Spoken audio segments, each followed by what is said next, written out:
Assalamu alaikum wa rahmatullahi wa barakatuh. Que la paz de Dios sea con todos ustedes junto con su misericordia y sus bendiciones. Estamos con una clase más de el seminario de Ciencias del Corán, de Tafsir, tocando temas que normalmente no se debaten en los círculos de estudio del Islam, en español especialmente.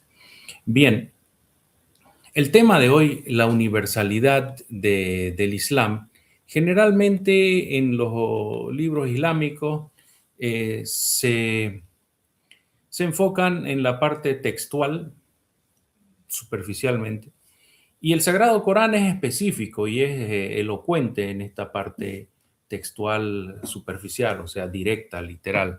El Sagrado Corán dice que Sagrado Corán es una revelación para los mundos, ¿no? Y también le dice al profeta Muhammad sallallahu alaihi wasallam, inna arsalnaka rahmatan lil alamin, ¿no es cierto? Te hemos enviado como una misericordia para todos los mundos. Y aquí en los mundos, la palabra árabe alamin se interpreta más como las dimensiones, ¿ya? Porque se refiere a las dimensiones de existencia, es consenso, ¿sí? Que hace referencia a todas las formas conscientes de vida. Bien, ese es el tema de hoy, entonces la universalidad del mensaje islámico, pero tratándolo de una forma un poco más profunda, ¿ya? Eh, Antes de empezar la clase, quisiera felicitar a todos los que ayunaron, los que rezaron el Tarawih, ¿sí? Que hicieron buenas acciones durante el mes de Ramadán, pedirle a Allah subhanahu wa ta'ala que los bendiga y que los recompense con el paraíso, inshallah. Bien,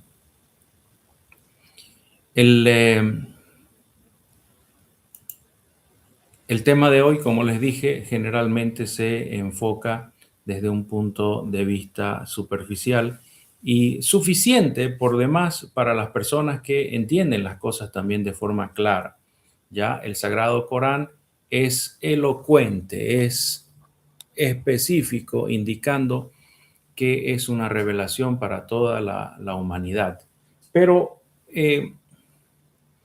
los que rechazan seguir el Sagrado Corán no van a prestar atención a estos textos, ¿sí? No van a prestar atención a lo que es puntual, lo que es específico, ¿no es cierto?, del Sagrado Corán, porque simplemente por algún tipo de racismo, por algún tipo de fanatismo religioso, rechazan creer en el Sagrado Corán. Entonces, ¿qué es lo que nos queda por ver? Nos queda por ver otro tipo de evidencias más allá de las textuales que nos indican la naturaleza universal del mensaje islámico. El mensaje islámico, en este caso, contenido en el Sagrado Corán. Primero que nada, debemos nosotros limitar, digamos, el tiempo. Hoy no es un tiempo amplio, ¿no es cierto? Así que tenemos tiempo suficiente para ver dos puntos, dos tipos de evidencia racional sobre la universalidad del mensaje islámico. El mensaje islámico contenido en el Sagrado Corán. ¿Por qué enfatizo esto? Porque también hay mensaje islámico en otros libros sagrados como el Evangelio de Jesucristo, la paz sea con él. El Evangelio de Cristo habla claramente del Islam, habla claramente de que la persona debe someterse a Dios, ¿no es cierto? Uno de los mensajes más seguros, más consensuados del Evangelio es Oye Israel, nuestro Señor uno es, amarás a Dios o adorarás, según la versión, a Dios por sobre todas las cosas, ¿no? Em, También constantemente se nos hace recuerdo, a pesar de las alteraciones, interrupciones que hay en el mensaje del Evangelio, sobre todo las ediciones que se han hecho a este mensaje universal, vemos claramente que Jesús nos está hablando del Islam, ¿no es cierto? Y bueno, el saludo que daba Jesús es el saludo del Islam, Salamu alaikum, solo que en su dialecto, hasta donde sabemos, no hay nada seguro con el idioma hebreo, con el idioma arameo de esa época, porque no se ha conservado hasta hoy como el idioma árabe, que sí se ha conservado, ¿no? Pero bueno, Jesús decía Salam aleikum, ¿no? Shalom aleikum. En arameo, en hebreo, como quieran decirle, al dialecto árabe que usaba Jesús, la paz sea con él. Lo mismo encontramos en el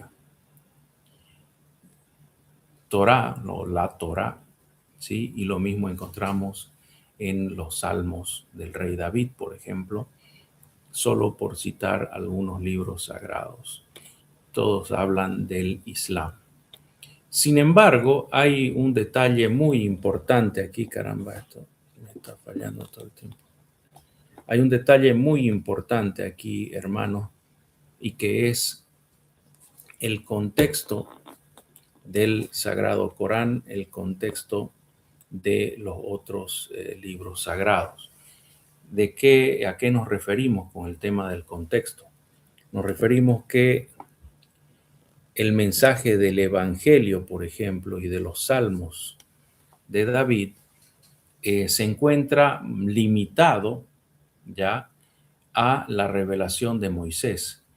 Entonces vemos que el objetivo de Jesús, la paz sea con él, el objetivo de David y de otros profetas menores es establecer, ¿sí?, la veracidad del mensaje de Moisés, explicarlo y tratar de renovar o purificar la creencia del pueblo de Israel.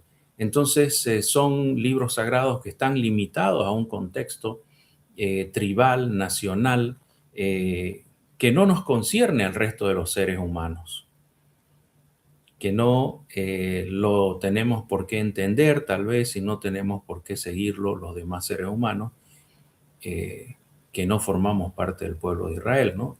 Se cita que Jesús, la paz sea con él, dijo, yo no fui enviado sino a la oveja perdida de Israel. Los que no somos de Israel, solo nos queda decir, creemos en Jesús como siervo, mensajero, profeta y Mesías, enviado por Dios al pueblo de Israel. Pero los detalles del mensaje de Jesús no nos conciernen porque no formamos parte de esa entidad tribal, nacional, que es el pueblo de Israel o que existía en esa época y no existe ya hoy, ¿no es cierto? Aunque existen versiones truchas, ¿no es cierto? Falsificaciones del original de Moisés. Y bueno, entonces el Sagrado Corán se sitúa antes y por encima de estos contextos limitados del pueblo de Israel. El Sagrado Corán cita al profeta Noé, cita al profeta Abraham, cita a Ismael, a Isaac, cita a Jacob y cita también a Moisés.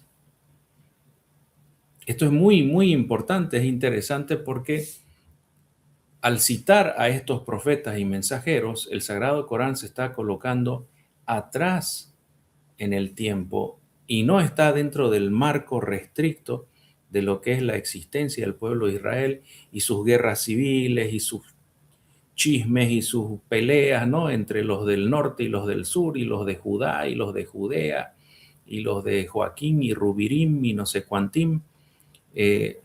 El Sagrado Corán está por encima de eso y antes.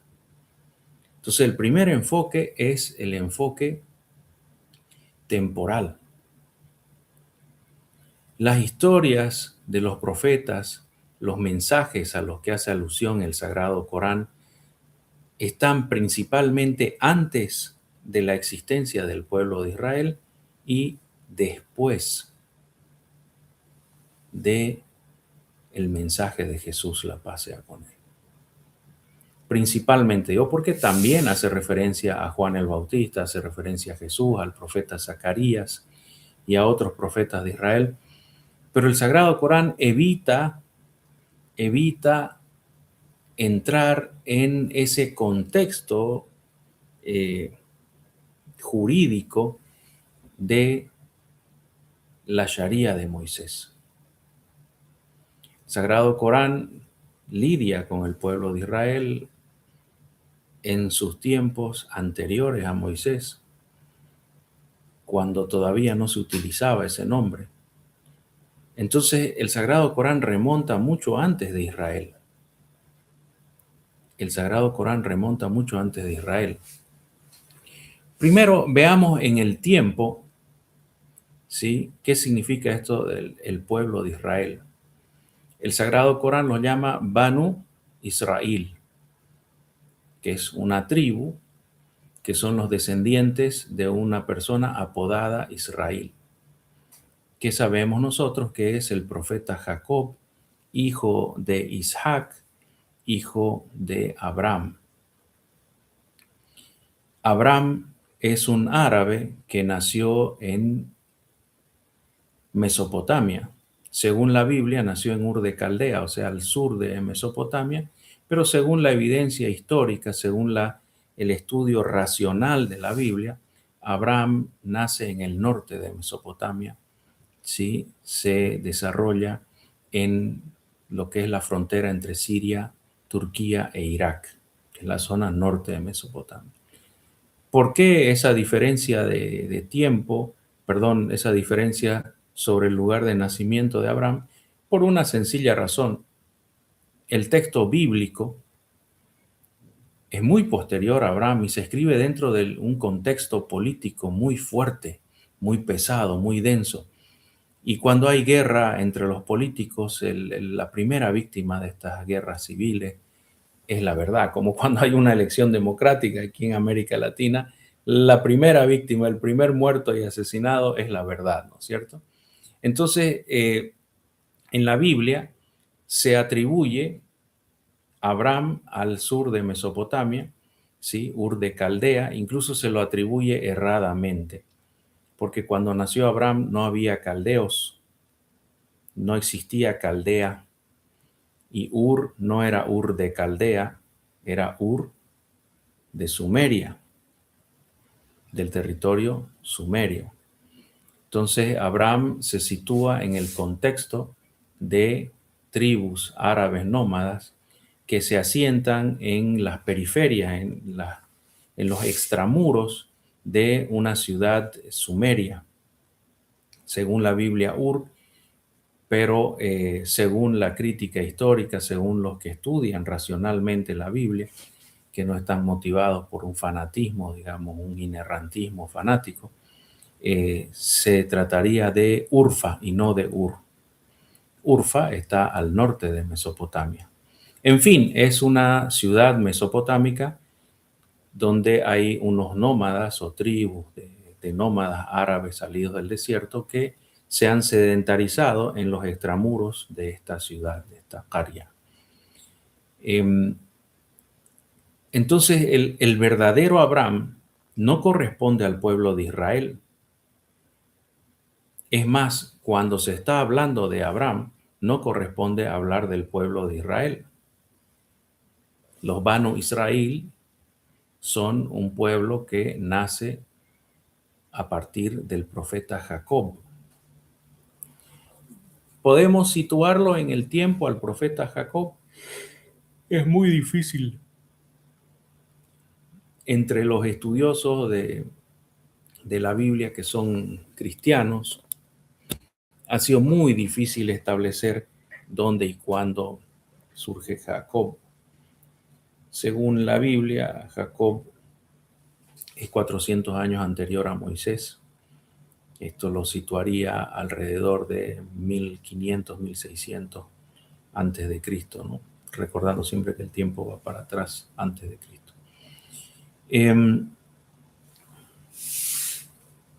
Sin embargo, cuando empezamos a estudiar la historia de Moisés, vemos que Moisés es anterior al siglo XI, al siglo XII, y que el faraón que se le atribuye, digamos, que se enfrenta con Moisés, es anterior, y entonces eso recorrería igual 400 años, un poquito más hacia atrás en el tiempo.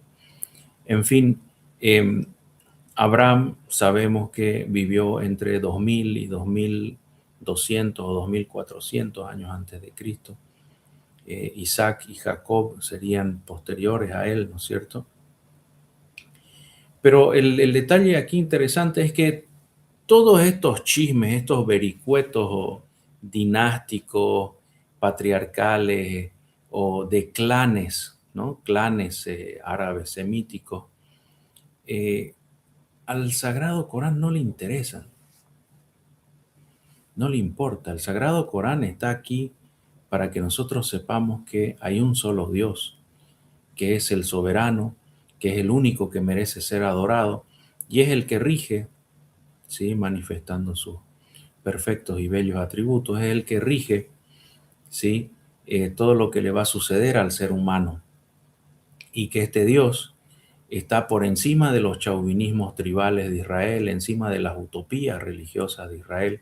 Es más, el Sagrado Corán nos habla de los profetas que existieron antes de que exista el pueblo de Israel. Y aquí es importante, el Sagrado Corán nos habla de Noé, por ejemplo.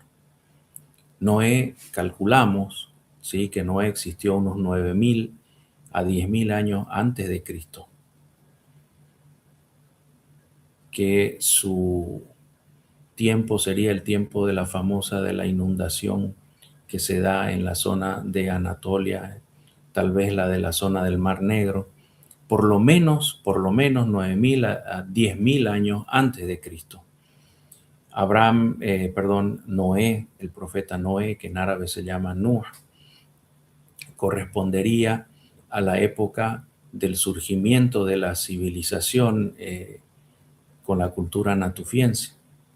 La cultura natufiense en algunos lugares remonta a 12.000 años antes de Cristo, como en Gobekli Tepe, Karahan Tepe, y en otros lugares remonta mucho más, se habla de 14.000 años. Aparentemente se dio el diluvio en alguna zona, ¿no?, de Anatolia, alrededor del Mar Negro. Recuerden que la hoya del Mar Negro estaba poblada por seres humanos. Todo lo que ahora es el Mar Negro estaba poblado por seres humanos, no siempre fue mar. Y entonces Noé correspondería a esa época de grandes diluvios, ¿sí?, con la entrada del mar Mediterráneo en la hoya del Mar Negro y su inundación. Imagínense una inundación de varios millones de hectáreas, ¿no? El Sagrado Corán habla bastante del profeta Noé. ¿Y cuál es la consecuencia de esto? En la época del profeta Noé, hermano, está el de Tawhid en su forma más pura, más simple. Un solo Dios, encomendarse a Él, rogarle a Él, adorarlo solo a Él, esperar el bien de Él y temer el mal también solamente de Él.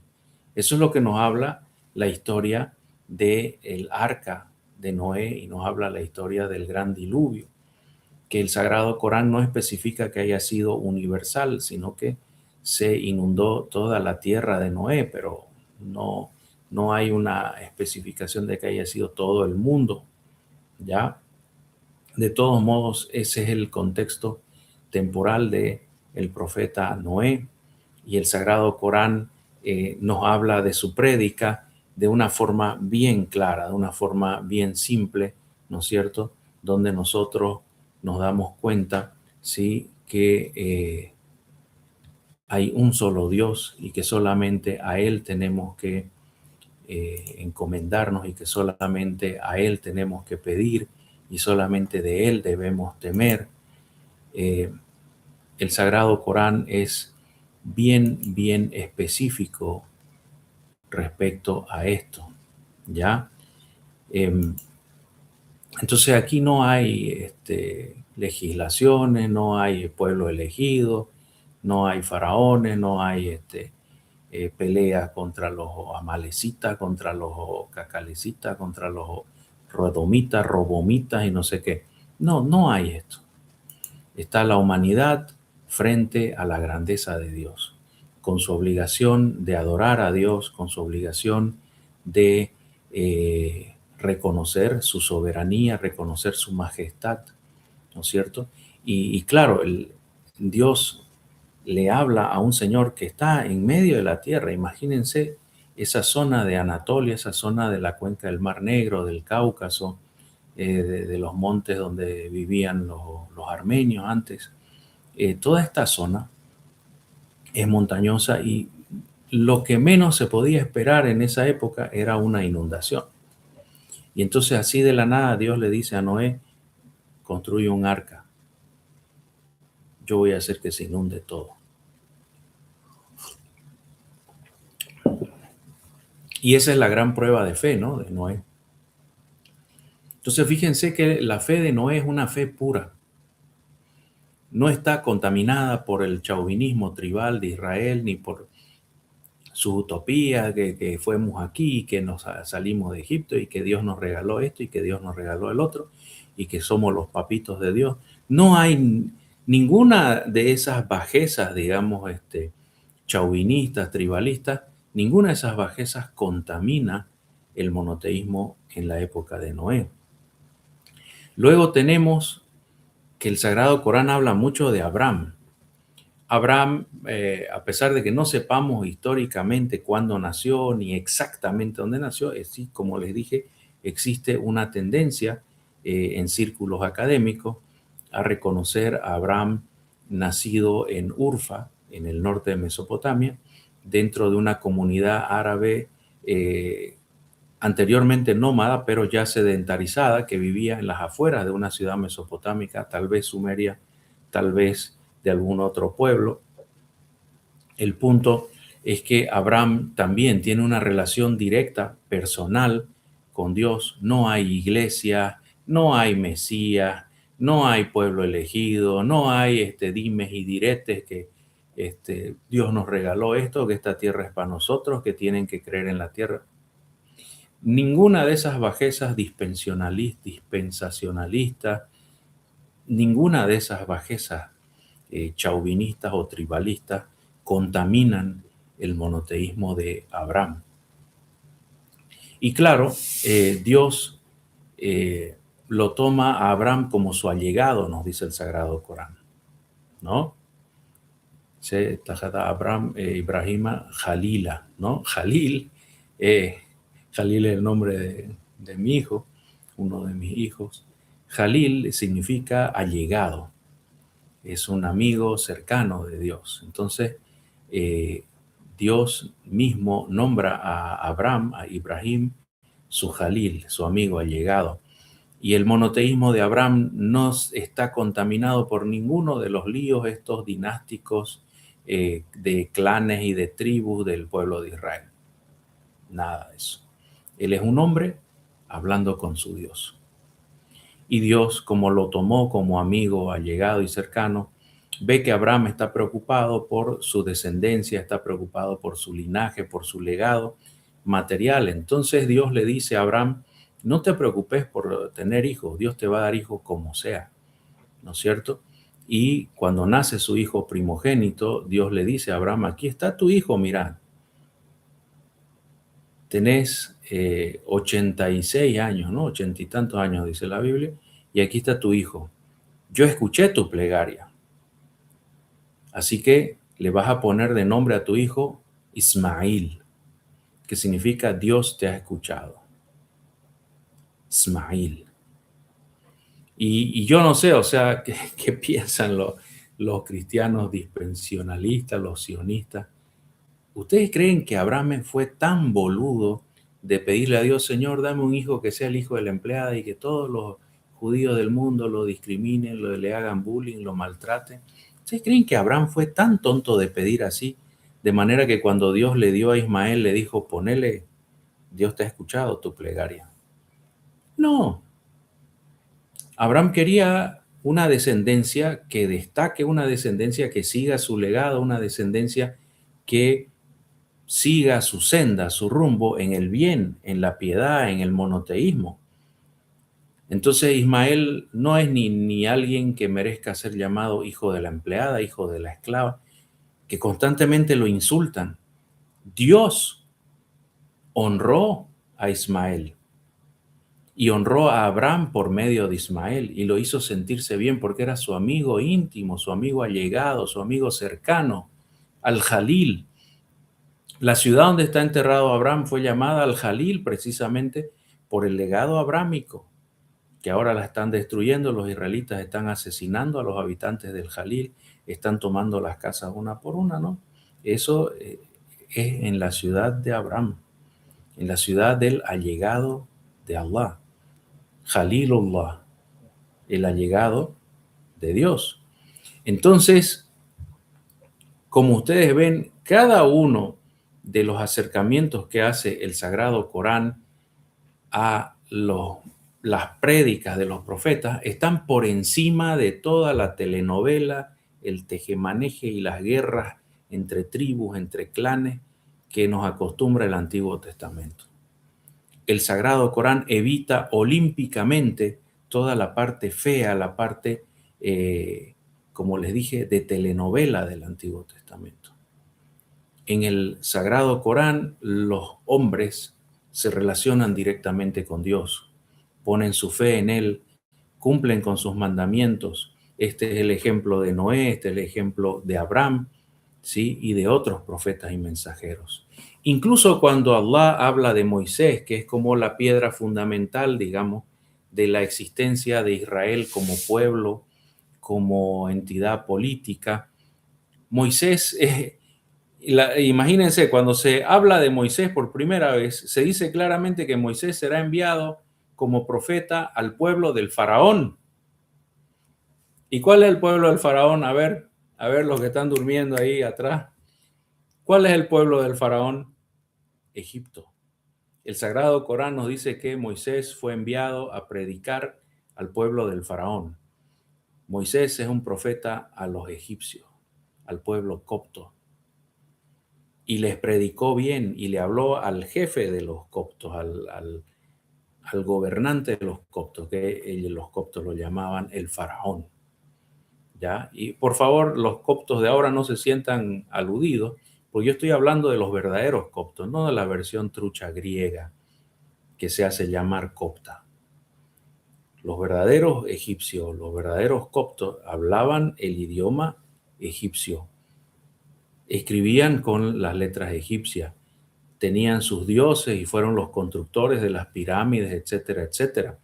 No me refiero a ese mestizaje griego, macedónico, bizantino, que ahora se hacen llamar coptos y se dicen ser los habitantes originarios de la tierra de Egipto. Los verdaderos coptos son el pueblo al que Moisés fue a predicar. Y algunos creyeron en él. El Sagrado Corán nos muestra que, por ejemplo, una de las esposas del faraón, ¿sí?, creyó. Una de las que habitaban en el palacio también fueron creyentes, y sobre todo los famosos hechiceros con los cuales debe combatir o, digamos, competir Moisés, la paz sea con él, fueron traídos de todas las provincias, ¿no es cierto?, del imperio egipcio, y recibieron el mensaje del Tawhid y creyeron en Moisés. Fíjense cómo el Sagrado Corán es universal en el sentido de que se libera de esas ataduras chauvinistas, patrioteras, ¿no es cierto?, que tiene el Antiguo Testamento. El mensaje del Sagrado Corán no tiene ningún problema en hablar de Moisés, de Abraham, de Isaac, de Ismael, de Jacob, la paz sea con él, No tiene ningún problema hablar de esos profetas que están en la simiente misma, en el inicio mismo del pueblo de Israel, pero el lenguaje coránico está por encima de todo chauvinismo, está por encima de todo tribalismo, está por encima de toda bajeza dinástica, bajeza política, bajeza tribal, que sí es el lenguaje del Antiguo Testamento de la Biblia.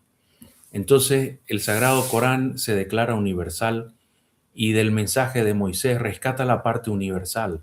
Moisés no es enviado solo al pueblo de Israel, Moisés es enviado primero al pueblo de Egipto, porque recordemos que Moisés fue un príncipe de Egipto, fue una figura destacada en la sociedad egipcia, hablaba el idioma egipcio, ¿sí?, con propiedad, y era temido y era respetado por la sociedad egipcia, a pesar de todo lo que le sucedió, ¿no es cierto?, por defender a los hebreos, a los israelitas. Después viene la clasificación de Moisés como un profeta de Ban Israel. Y claro, es lógico, es obvio. Moisés es hijo de una pareja de israelitas que para poderlo salvar al niño lo meten en un canasto, en un río, que el río Nilo supuestamente, para que lo adopte alguien de la familia del faraón y así se pueda salvar y pueda seguir su camino. Pero el Sagrado Corán trata de los mismos personajes que trata el Antiguo Testamento y trata de las mismas historias casi que están en el Antiguo Testamento, pero está bien por arriba. Tiene una claridad, una limpieza, ¿sí?, muy, muy notoria, por encima de todo chauvinismo tribal, de todo regionalismo, racismo. Es muy distinto al Antiguo Testamento. Moisés es un hombre que estuvo en la cima del poder y luego cayó en desgracia. Y Moisés fue recogido y fue salvado y fue levantado nuevamente por Dios. Y Allah, Dios, lo envió al pueblo de Egipto a predicar. Lo envió a exigirle al faraón de Egipto que se incline ante Dios, que abandone esa falsa teocracia copta egipcia de adorar al gobernante como si fuese Dios o hijo de Dios, porque eso significa faraón. Faraón es el hijo de Dios o de la casa de Dios. Los faraones se hacían tratar como dioses en la tierra. Entonces, ese es el mensaje universal. Ningún gobernante, ninguna persona se debe creer por encima de los demás. Ninguna persona debe imponerle a los demás que lo adoren a él como si fuese un dios. Y el pecado principal del faraón en el Sagrado Corán es bien claro, es bien lógico. Cuando le dice al pueblo de Egipto, a los verdaderos coptos, no a los truchos ionizados o helenizados. No, a esos truchos helenizados no. Al verdadero pueblo egipcio, el faraón los engaña y les dice, Ana rabbukumul a'la. Sí, el Sagrado Corán en la sura 80, si no me equivoco, ¿sí? Les dice, yo soy su Señor, el Altísimo. Los engaña el faraón. Los engaña y les dice que él es un Dios, ¿ya? Que él es un Dios. A ver aquí.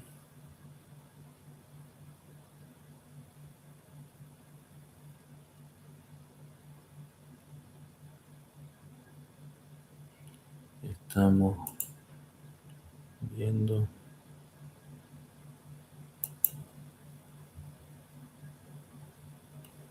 Sí, aquí está. Miren, voy a recitar de la sura 79, que se llama An-Nazi'at, los que arrancan. Se refiere a los ángeles que arrancan con las almas cuando les toca la hora de la muerte a las almas. Dice, miren la belleza del Sagrado Corán, cómo habla de Moisés y habla de las mismas historias del Antiguo Testamento, pero fuera de todo chauvinismo, de todo tribalismo, de todo racismo, ¿no? Dice, estamos leyendo la Sura 79, Sura An-Nazi'at, dice: en el nombre de Allah, clemente misericordioso, juro por los ángeles que arrancan las almas de los que desmienten el mensaje, por los ángeles que toman suavemente las almas de los creyentes, por los ángeles que viajan por el cosmos, por los ángeles que se apresuran a cumplir su función, y por los ángeles que cumplen su mandato, que el día que sea tocada la trompeta por primera vez y luego sea tocada por segunda vez, los corazones se estremecerán, las miradas estarán abatidas. Pero a pesar de esto, los que desmienten el mensaje dicen: ¿acaso seremos resucitados de las tumbas a pesar de habernos convertido en polvo? Dicen: si sucediera esto, estaríamos arruinados. Pero bastará que la trompeta sea tocada una sola vez para que todos salgan de sus tumbas. Fíjense, aquí hago una pausa. El Sagrado Corán está hablando del monoteísmo puro, está hablando de la unicidad de Dios, la obligación de adorar a Dios solamente, y el día del juicio final, que es cuando rendiremos cuenta con respecto a la unicidad de Dios y nuestra obligación de adorarlo. Inmediatamente, después de 14 leyes hablando de esto, entra el Sagrado Corán y nos dice: ¿acaso has escuchado la historia de Moisés? Cuando su Señor lo llamó en el valle sagrado de Túa y le dijo: ve ante el faraón, pues se ha excedido, y dile: ¿no deseas purificar tu comportamiento? Yo te enseñaré el sendero de tu Señor para que seas piadosos, para que seas piadoso. Moisés, profeta de Dios al pueblo copto, al pueblo egipcio, a través de su liderazgo, del faraón, a la vez que ellos adoraban como si fuera un señor. Entonces Dios fue enviado a este faraón y a su pueblo, a su élite y a su pueblo, antes de que se mencione siquiera la posibilidad de que Moisés sea un profeta al pueblo de Israel. Fíjense cómo el Sagrado Corán está por encima de todo chauvinismo racial. La misión de Moisés está contextualizada en el monoteísmo puro, en el día del juicio final. Y este faraón es un ser que se opone a este monoteísmo, y Dios envía a Moisés a él a predicarle. Y Moisés le mostró al faraón, retomo la lectura, y Moisés le mostró al faraón uno de sus grandes milagros, pero el faraón lo desmintió y rechazó seguirlo. Luego le dio la espalda y desobedeció el mensaje, y convocó a su pueblo y les dijo: yo soy su Señor supremo. Por eso Dios lo castigará en la otra vida, pero también en esta. En esta historia hay motivo de reflexión para quien tiene temor a Dios. ¿Acaso piensan ustedes que fueron más difíciles de crear que el cielo que Él edificó?